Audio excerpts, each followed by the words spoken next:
Tenemos que verlo como la pandemia que es. Ya entendimos lo que es una pandemia. Para hacerle frente a la violencia contra las mujeres tenemos que hacer un frente de Estado para ponerle un alto a las violencias contra las mujeres. ¡Que resuene fuerte! ¡Nos queremos vivas! Manchando las calles de sangre y no les importa, no les indigna tanto como los monumentos. ¡Y una menos! ¡Y una menos! ¡Justicia! ¡Justicia! ¡Escucha! ¡Y toda la una! ¡Respondemos todas! Amigos y amigas del Sol de México, mi nombre es Sara Lovera, soy periodista y directora del portal informativo cenmexico.mx. Como saben, estamos en una jornada por los 111 años del 8 de marzo. Este día voy a entrevistar a la diputada Marta Tagle Martínez. Ella es de un partido que se llama Movimiento Ciudadano, naranja como el Día de la No Violencia contra las Mujeres. Es una feminista militante, entrona, pertenece a un grupo muy importante que se llama Mujeres en Plural, a las que le debemos, entre otras cosas, el empuje de la paridad electoral primero y después la paridad en todo. Diputada, muchísimas gracias por habernos recibido este día. A usted le ha tocado el periodo más difícil, yo creo, que ha tenido la Cámara de Diputados, que es la pandemia. Cerrada hace prácticamente un año, con sesiones muy complejas. ¿Cómo lo vinieron resolviendo? ¿Qué hicieron las diputadas pensando en las mujeres encerradas, hacinadas, sin trabajo, etcétera? Sin duda es una etapa muy complicada para todos, en especial para quienes tenemos un trabajo como este. Sin embargo, me parece que la conducción de mujeres al frente de la Cámara de Diputados ha hecho también posible que se vean las cosas desde otro punto de vista. Me refiero primero a Laura Rojas, que nos tocó concluir con ella el periodo anterior, y ahora de la diputada Dulce María Sauri, que tomaron decisiones que me parecen afortunadas en su momento, entre otras cosas, el empezar a desarrollar desde la propia Cámara de Diputados una aplicación propia, que por ejemplo en el Senado de la República no tienen, que nos permite mantener sesiones a distancia y tener un sistema de votación confiable. Fíjate. Y eso es importante porque, aunque se tardó su tiempo y aunque hubo varias revisiones, al final de cuentas es un mecanismo que nos permite, en un espacio como la Cámara de Diputados, que son 500 diputados y diputadas de todo el país, que vienen de diferentes lugares, y que además hay una gran cantidad de personas que trabajan, porque entre los asesores y administrativos y personas de limpieza hay más de 5,000 personas en San Lázaro. Era muy difícil que se pudiera sesionar en esas condiciones de manera presencial, y fue afortunado el que pudieran generar una aplicación para sesionar a distancia, para tener incluso un reglamento de sesiones semipresenciales que nos permiten desarrollar el trabajo en la Cámara de Diputados, y eso, a diferencia del Senado, nos ha permitido mantener la actividad legislativa. Y tenía la Cámara muchas personas mayores y muchas mujeres, digamos que de alguna manera pensado por mujeres como Laura y Dulce. Sin duda, o sea, empezando por los propios legisladores. Esta es una legislatura que tiene diputados mayores de edad. Estamos hablando de cerca de 108 diputados que cubrían las características de población en riesgo por edad, y además de que a todo mundo se nos suman las comorbilidades, ¿no? O sea, claro. La obesidad, sobrepeso, diabetes, etcétera. Y me parece que también en el personal administrativo y de confianza de la Cámara de Diputados, pues hay personas con muchas posibilidades. Digo, pero tan solo la posibilidad de 5,000 personas en un solo espacio, hay mucho. El personal, por ejemplo, de limpieza son mujeres, claro, en la Cámara de Diputados, claro. ¿no? ¿Te acuerdas que tuvieron sus problemillas? Siempre ha habido problemas porque ha sido ¿verdad? un grupo subcontratado, pero ya formalmente están contratadas en la Cámara de Diputados. Pero, por ejemplo, las trabajadoras de limpieza, todas son mujeres, o la gran mayoría. Claro. Eso es la parte sanitaria, pero las diputadas tuvieron que diagnosticar que las trabajadoras informales, las de pequeños negocios, emprendimientos, y también las trabajadoras que trabajan en empresas subcontratadas en el propio gobierno, pues tuvieron un gran riesgo de empleo. ¿Se hizo algo? ¿Pensaron algo? ¿Estratégicamente se reunieron como para diagnosticar qué pasaba con las mujeres y la pandemia? Sí, además incluso fueron de los primeros encuentros que se generaron una vez que ya habíamos entrado a la pandemia en abril, un encuentro con mujeres, particularmente empresarias, para conocer el tema de los impactos de la pandemia en la economía, y desde ahí empezamos a vislumbrar varios problemas que estaban enfrentando las mujeres frente al tema de la emergencia sanitaria. Sin duda los de salud, que eran importantes, pero además temas que impactaban su economía y uno muy importante que era el que se profundizaba la violencia contra las mujeres cuando estamos en situación de confinamiento. Y tenemos en la Cámara de Diputados también desde el año pasado un grupo de trabajo que se llama el Grupo por la Igualdad Sustantiva, que está integrado por diputadas de todos los grupos parlamentarios y que yo lo asemejo a lo que es la JUCOPO, la Junta de Coordinación Política. Sí, muy bien. Que en la Cámara de Diputados y en el Senado, pues la JUCOPO está integrada fundamentalmente por hombres y es el espacio de coordinación política, es donde se toman las decisiones. Pues entonces nosotros tenemos nuestra JUCOPO, que en realidad se llama Grupo de Trabajo por la Igualdad Sustantiva, que está presidido por las presidentas de la Cámara de Diputados, integrado por diferentes presidentas de comisiones y por diputadas de todos los grupos parlamentarios, donde políticamente nos ponemos de acuerdo sobre los temas que hay que impulsar. Y entre otras cosas tuvimos reuniones con grupos de empresarias, con las propias instituciones. O sea, como que crearon un programa para analizar el tema. Y hicieron un montón. ¿Tienes idea de cuántos foros hicieron? Se hicieron varios foros, pero también reuniones. Ahí tuvimos, por ejemplo, reuniones con el propio Fiscal General de la República cuando se dio el tema de si se tenía o no que cambiar el tipo penal del feminicidio. Claro que fue una gran batalla. Con él y ahí se inició un proceso que encabezó la Comisión de Justicia, pero desde este grupo de trabajo por la igualdad sustantiva, para proponer un tipo penal homologado al interior de la República y no cambiar el federal. Y eso implicó varias reuniones con la Fiscalía General de la República. Sostuvimos reuniones con las dependencias del gobierno federal en materia del tema de violencia, lo mismo con gente de CONAVIN, de la Secretaría de Gobernación, del Instituto de las Mujeres, pues para hablar de la violencia que estaban viviendo las mujeres y sobre todo después de las expresiones de minimizar las llamadas de denuncia al 911, tuvimos reuniones con ellos, generamos puntos de acuerdo, llamados, reuniones de trabajo para que se atendiera el tema, y uno de los esfuerzos en los que más nos involucramos fue, por ejemplo, el tema de proponer un ingreso mínimo vital, que si bien estaba pensado para todas las personas que perdieron ingresos, pues teníamos como sin duda de manera muy importante el reconocer que las más afectadas son las mujeres, ¿no? Las mujeres, incluso jefas de familia, que están quedando sin ingreso y a cargo del cuidado de sus familias en confinamiento, y era urgente contar con este ingreso mínimo vital. No se concretó, pero estuvimos haciendo también muchas reuniones al respecto. No lo aprobó la Cámara, pero un poco la voz de ustedes estaba llegando al gobierno.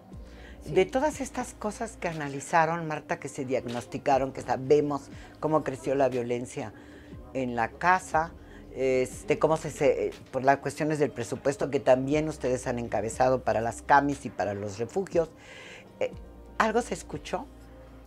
¿Algo pasó en el gobierno? Pues yo creo que algunas cosas empezaron a atender, por lo menos, por ejemplo, en el tema de presupuesto, efectivamente, el asunto de las casas de mujeres indígenas y de los recursos para los refugios. También tuvimos reuniones tanto con las organizaciones como las autoridades del gobierno y por lo menos evitamos que se eliminaran los programas o que no se disminuyeran tanto. Es una batalla permanente, por ejemplo, el de las CAMIS, que son unas casas de mujeres indígenas, que están recibiendo la mitad de los recursos de lo que formalmente reciben y que prácticamente las estaban dejando con los recursos para subsistir administrativamente y por lo menos empezaron a bajar las administraciones por parte del gobierno a estos grupos. Lo de los refugios también se agilizó el tema incluso del traspaso de salud que estaba el tema de los refugios a el Instituto de Desarrollo Social y ya están bajando los recursos, no con la celeridad que quisiéramos, pero nos parecían espacios fundamentales porque si no es en los refugios donde se atienden las situaciones de violencia crítica contra las mujeres, ¿quién los puede atender? Porque estamos viendo que, por ejemplo, del 911, pues no tenemos certeza de quién y cómo están atendiendo realmente a las mujeres después de hacer una llamada de emergencia. Sí, porque yo estaba pensando, las CAMIS, por ejemplo, son las que atendían partos. Y parece que los datos epidemiológicos hablan de que la primera causa de muerte hoy, de muerte materna, es el COVID. Y aumentó la muerte materna. Es decir, a mí me parece un desatino quitarle el dinero a las CAMIS y a los refugios recortado.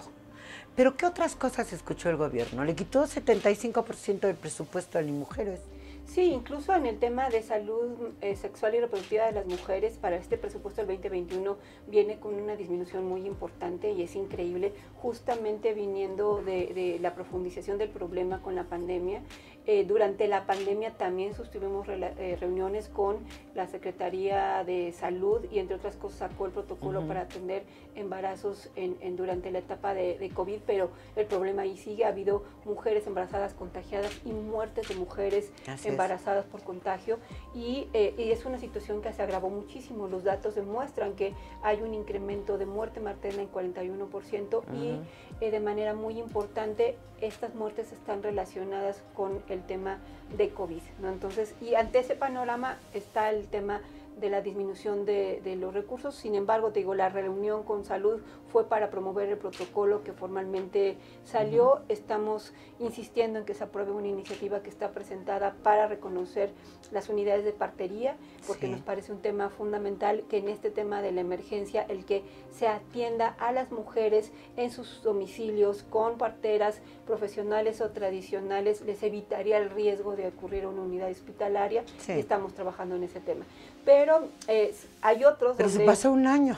En donde sin duda ha sido bien complicado porque pues ni las propias instituciones ayudan, y ese es el caso del Instituto de las Mujeres, pues que ellos mismos se recortaron el presupuesto, que a pesar de que levantamos mucho la voz de que la justificación era que eran recursos administrativos, pues nos parecía muy mal justificación, porque entonces justamente si tú dices que puedes operar con el 25%, pues entonces ya para qué te vamos a dar más recursos. Y de por medio hay muchos temas que si bien son administrativas, el asunto está cómo se operan los programas dirigidos a las mujeres, y yo recurrentemente hablo de que nos tratan como la Bartola, nos dan 2 pesos y quieren que hagan muchas cosas. Todo con eso. Bueno, yo creo, diputada, pero no sé cómo lo valoran, que se ha desvalorizado todo lo que se fue construyendo a lo largo de casi 40 años. ¿Tú estarías de acuerdo? Es decir, hay una devalorización del trabajo de género, de la política de género, que se agudizó con la pandemia, porque ahora lo que tenemos es desastres. Creo que sin duda toda la política pública en materia de género, que como tú me dices ha costado muchos años, esfuerzos nacionales e internacionales, porque además los compromisos que se han generado no son solamente en México, sino del mundo para ir avanzando, pero siempre ha sido con mucho trabajo, siempre apostando al diseño institucional, a las leyes, y lo que hemos visto, la verdad de las cosas, es que también, no solamente en esta administración, sino de anteriores, es que no se valora suficientemente el tema, que siempre se regatea, que se simula mucho, ¿no? De manera particular en las administraciones anteriores se simulaba, se hacían grandes obras que finalmente no grandes discursos, para nada, o grandes discursos, ¿no? Y finalmente se quedaban ahí como elefantes blancos los discursos y las obras, ¿no? Y ahora vemos que ya no simulan, no, ya ni siquiera fingen, pues. Ya simple y sencillamente viene el golpe sin trapito, y la verdad de las cosas es que eso ha venido desmantelando la política pública para generar igualdad entre mujeres y hombres. Y es muy lamentable porque veniendo de un gobierno que se vende como progresista, donde hay tantas feministas apoyando este proyecto, lo que menos esperábamos era que en lugar de desmantelar la política de igualdad, la mejoráramos y fuéramos hacia adelante en todo lo que no hemos podido construir por las resistencias de los gobiernos anteriores. Y ahora el tema va a ser largo. Parece duda. Que no tenemos remedio se pronto. Pone peor. ¿Cómo están en tu partido, entre las diputadas, visualizando las condiciones para las elecciones de junio? Pues porque ahí las mujeres también siempre van medio desprotegidas o desprotegidas y media. Y más en un proceso electoral como el que viene, pues todavía en medio de la pandemia, para cuando sea el día de las elecciones no habrá condiciones para levantar el confinamiento en la mayor parte del país, y esto generará pues complicaciones hasta para hacer una campaña. Pero pensando en las mujeres, es el proceso electoral en el que más estarán en juego más cargos de elección. Sí. Más de 22,000 cargos de elección estarán en juego, y la mitad necesariamente tendrán que ser mujeres. Y si lo multiplicamos por las coaliciones y los partidos, habrá una gran cantidad de mujeres candidatas que tendrán poco acceso a los recursos de sus partidos, que tendrán que hacer campaña en medio de la epidemia, y que en muchos de los casos no tienen ni siquiera acceso a los medios de comunicación para poder ofertar sus propuestas, y además en situaciones de franca violencia política estamos viendo pues que en todos los partidos se están registrando candidatos impresentables con antecedentes de violencia. Terrible la situación para las mujeres, va a ser muy complicado, y por eso lo que creo es que es muy importante en este momento el papel de las redes sociales de mujeres que están en todas las partes del país, que se han dedicado a trabajar en el tema de los derechos políticos para dar acompañamiento a estas mujeres. ¿Por qué? Porque ya contamos con un marco legal para atender la violencia política contra las mujeres, pero sigo creyendo, como nos sucede por ejemplo con la violencia sexual, que cuando vas a un ministerio público te revictimizan, lo mismo va a suceder con la violencia política. Necesitas ir acompañada, necesita que haya grupos que estén acompañando a las mujeres que presenten denuncias, porque al final de cuentas en muchos de los casos pues se enfrentan a sus propios partidos, sus estructuras, los recursos que tienen los partidos, y no va a ser tampoco sencillo. Llegamos a la paridad, pero siempre, como en todo avance, se nos abren un montón de nuevos retos a las mujeres. Sí, porque uno pudiera suponer que se iban a repetir cosas, estas discusiones de si tiene credenciales la compañera, que si no tiene, que si algunas yo las conozco mejor, dice el dirigente. Eso se iba a enfrentar, de hecho se ha estado enfrentando en la selección de candidaturas, pero la pandemia plantea dificultades para ver si les dan los recursos, por un lado, y dificultades en los tribunales. No hay facilidad como de ir con ellas, hablo de las redes que tú señalas, y hoy no tenemos una propuesta, no tenemos, me parece, pero tú sabrás mejor si tenemos una propuesta de bancada feminista, como en aquellos años. Esto ya se perdió.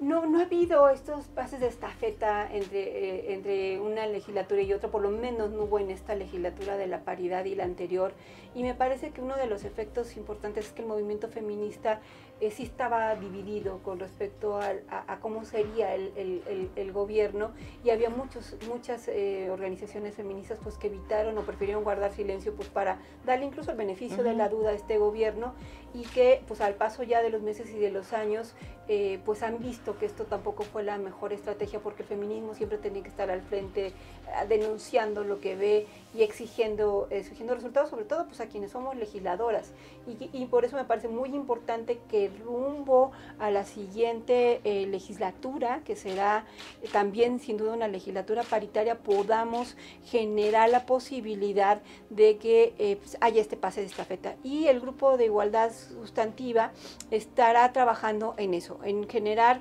un informe de todo lo que se consiguió en esta legislatura, pero también un documento que deje los pendientes.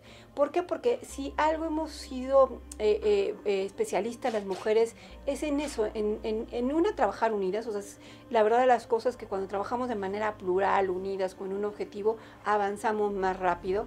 Y la otra es tener la capacidad de reconocer el momento en el que estamos para a partir de ahí dar el siguiente paso. Por eso es que las leyes, las políticas públicas en materia de igualdad habían venido avanzando, porque las mujeres teníamos esa capacidad de poner un punto y de decir, a partir de aquí hay que dar el siguiente paso. Y eso es lo que queremos dejar en el grupo de igualdad. Lo están discutiendo. Lo estamos trabajando, dejar este informe para la siguiente legislatura.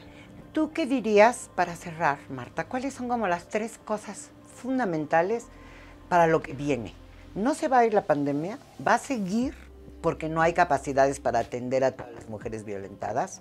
Tenemos el problema de atención de mujeres embarazadas, y también de la enorme cantidad de mujeres que han tenido que cerrar sus changarros, o que se han tenido que mover de una empresa a otra, o que han cambiado incluso de actividad, porque hay algunas periodistas que yo conozco que venden cosas por internet porque no les queda otro remedio.